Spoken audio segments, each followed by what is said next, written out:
All right, happy Friday. We are done the week.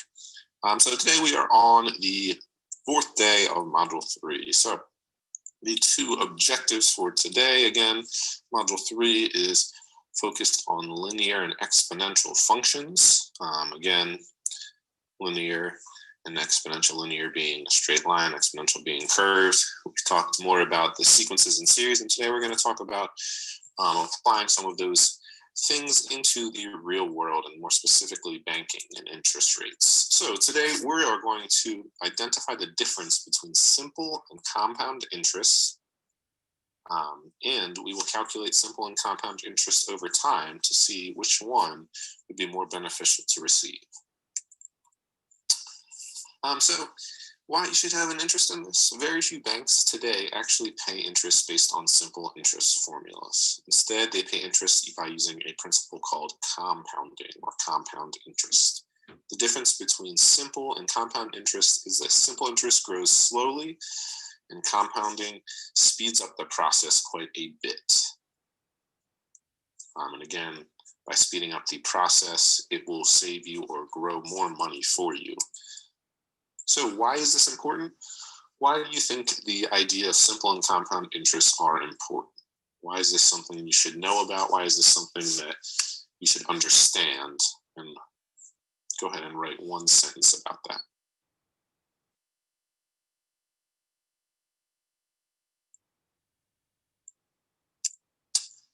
Is this relevant to any other subjects or classes? So obviously we've talked about identifying patterns. We talked about why that is relevant to other classes, why that's relevant to other things. What about simple and compound interest? Again, what about sequences? What about linear and exponential functions?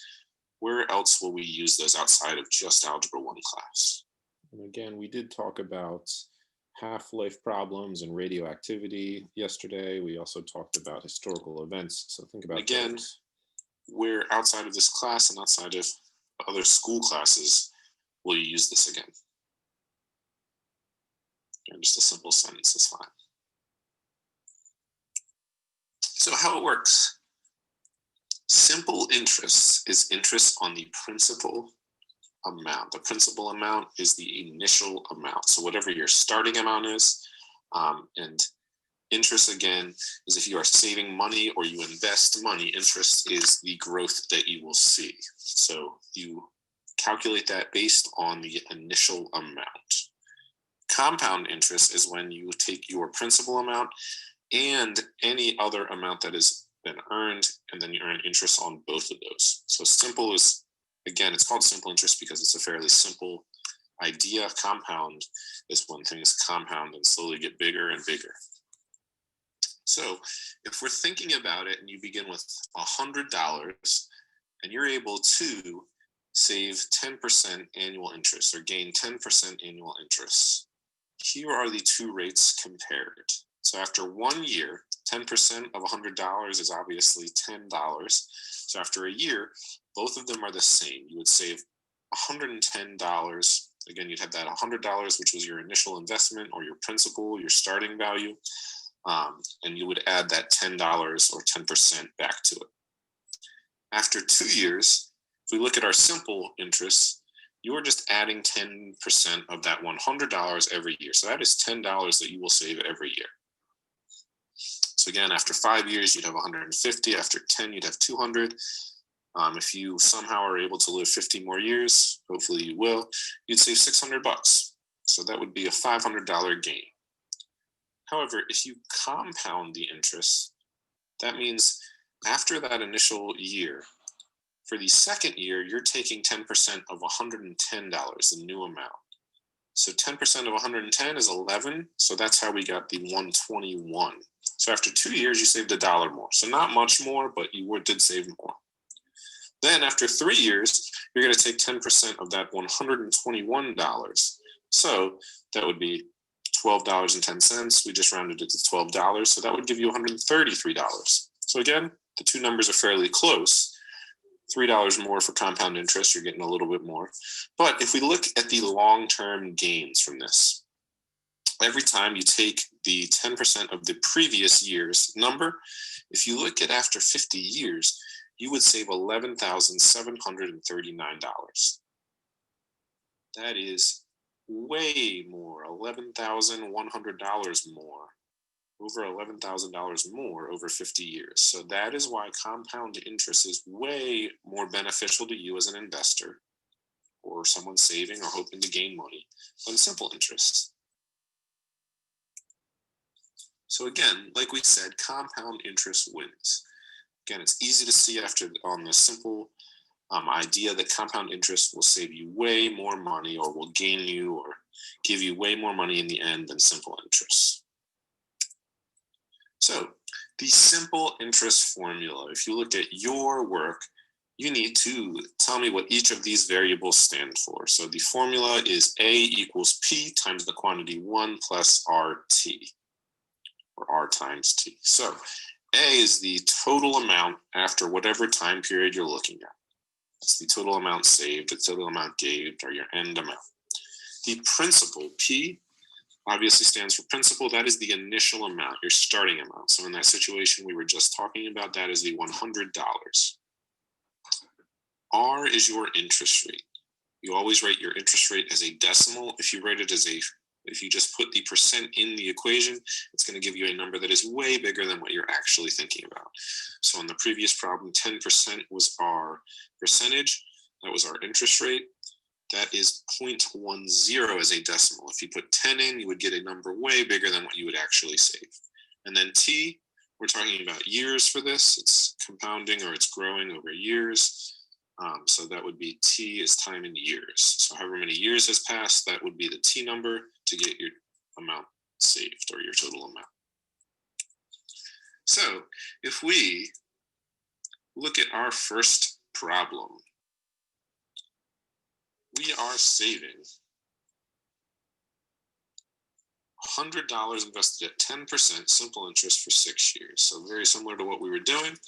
So if we plug that in, again, P is the principal, that's our initial amount. So we plug 100 in for that. 10% is 0.10, and 6 years would be 6. The issue here is we have to make sure we are following the order of operations or putting this in your graphing calculator. If you just put 100 times 1 plus 0.1 times 6, you would get a totally different number.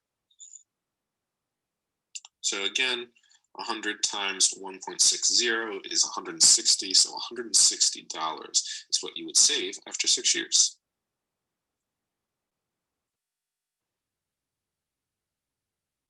So again, make sure you have all that in.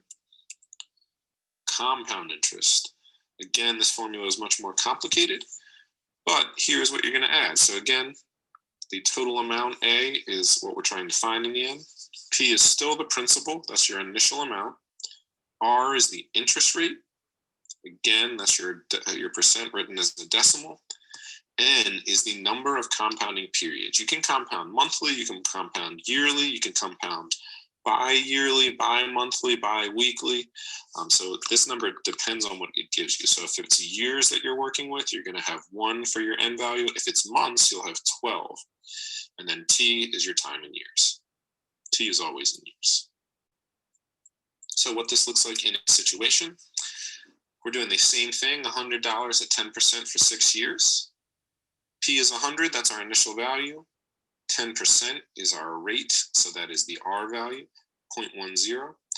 We're doing years, so 1 will be our next number, and then 6 years, so we'll plug 6 in for the time. And if we plug all that in, you'll have $177.16. I'll give you a minute if you want to write that out. It's okay if you need to, if you can't figure out how to put the exponents in. I know some people, Shift 6 gives you the up arrow, which shows that that should be an exponent.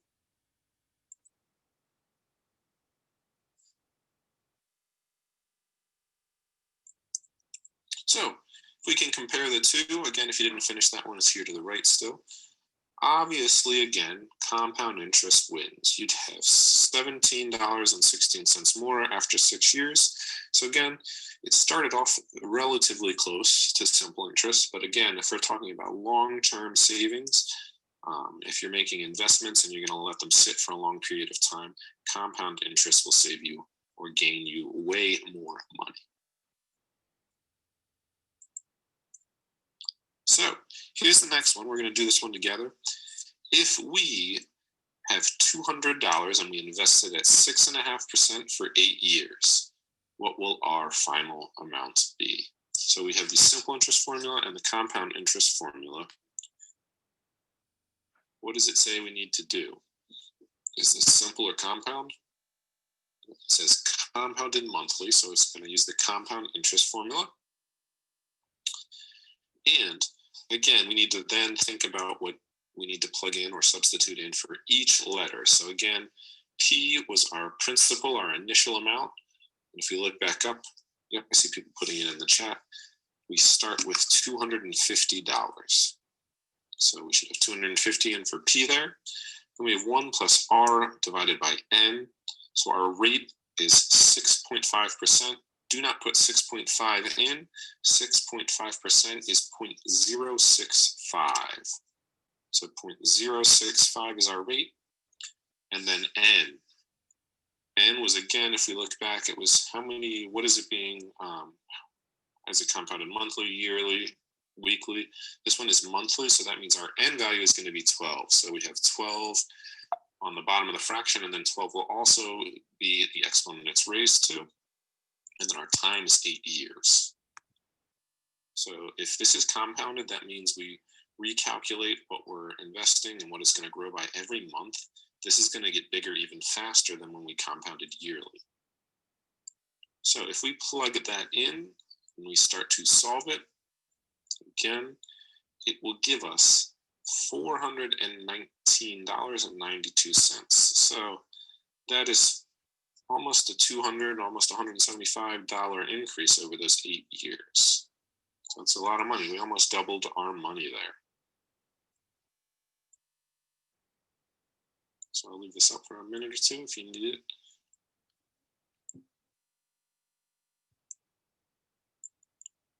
The next one I would love to do together. So I'm going to have you tell me. So take a minute. You can start the next one once you finish this one, and then we'll do it together.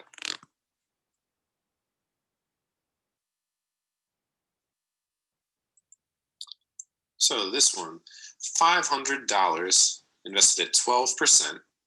So I do want to mention, this is at 12%. If we're thinking in the real world, not many things are growing at a rate of 12%. Although the stock market this last year grew about a 16% increase on average. Some things lost money, some things gained money, but about an average, the market was up about 16%. That's great. That's great for your returns, but that's not going to always happen. There'll be years going down, years going up.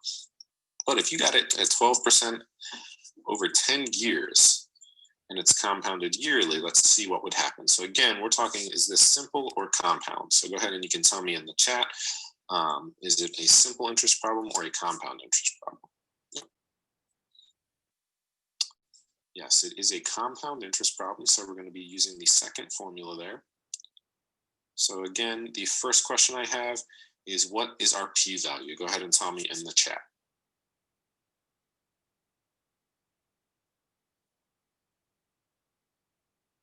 So in this situation, what is our P, our principal, our initial amount? Yep, $500. Then we need to find our rate. Again, don't tell me it's 12. Our rate needs to be as a decimal, so go ahead and put the decimal in the chat for me. 12% as a decimal would be 0.12 for our rate. And then this one says for 10 years compounded yearly. So what is our N value if it's compounded yearly? Go ahead and put that in the chat.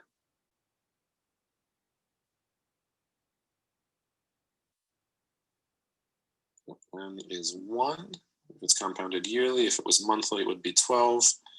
And then T, how many years? What is the time it's compounded for? Yes, 10 years. So who can go ahead and put that entire thing in the chat if you can for me. And then here is what it would look like. Once you plug it in, you're just solving it. So we had 500 times the quantity 1 plus 0.12 divided by 1, all raised to the 1 times 10 or 10 power. And if we do that again, 12% is a great rate of return. If we invested and it was just being compounded yearly, we would have $1,552.93. That is a huge amount. That is almost 3 times, it's over 3 times the amount we started with. So that is over 10 years, that's over 300% return. That's a great return.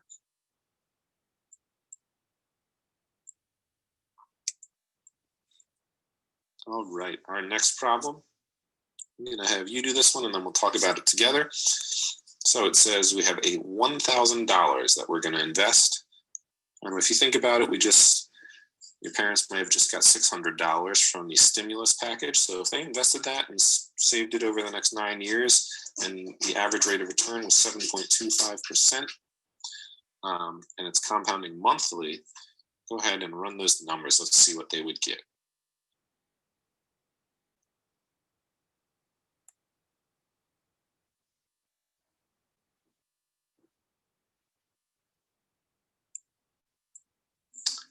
Yeah, if we check this one out, they almost doubled their money in 9 years at a 7.25% return. So you should have about $1,916.57 after 9 years. So yeah, these are all good growth rates, and if it's continuing to compound, again, if you save for a couple more years, it would get higher and higher, more and more.